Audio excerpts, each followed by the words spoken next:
କିଛି ସୁଯୋଗ ପ୍ରଭୁ ନାହାନ୍ତି ତ ତୁମ ପରେ କ୍ଷୁବ୍ଧ ଖ୍ରୀଷ୍ଟଙ୍କୁ କରରେ ତ୍ୱରିତେ ସାକ୍ଷାତ ଶେଷ ବିଚାରର ଦିନ ଯେ ନିକଟ ବିବେଚ।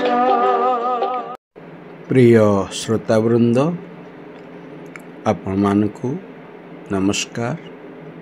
आजिर ए जीवन का लक्ष्य टू रिच इटर्निटी सेवा कार्य निमंते आपण को प्रार्थना सहयोग पाए धन्यवाद जनाए। आजिर कार्यक्रम आरंभ करुअछि पुणी आउ एक अध्याय रे हितवाणी।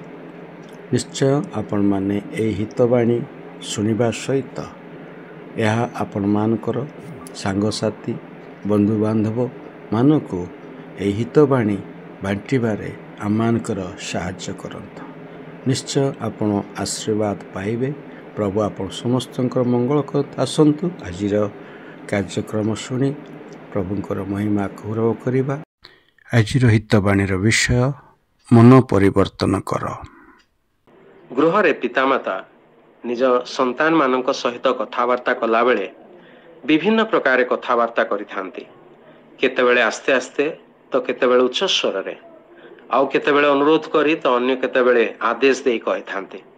ठीक सेही परी ईश्वर मध्य मनुष्य सहित विभिन्न प्रकार कथा कहिथांती। पवित्र बाइबल रो प्रेरित पुस्तक 17 अध्याय 30 पदरे ईश्वर की परी कथा कहि अछंती ता देखंतु।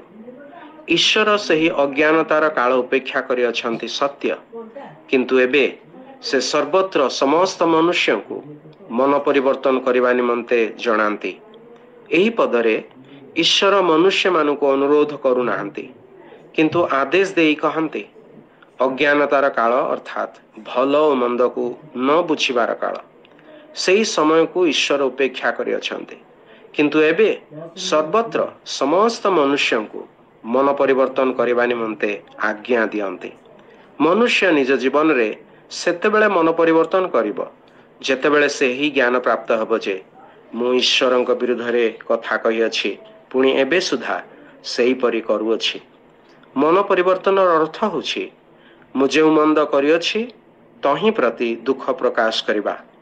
प्रिय बंधु, जदि ए पर्यंत आपण मन परिवर्तन करि नाहंती, ईश्वर आपणଙ୍କୁ एक सुजोग देउछंती।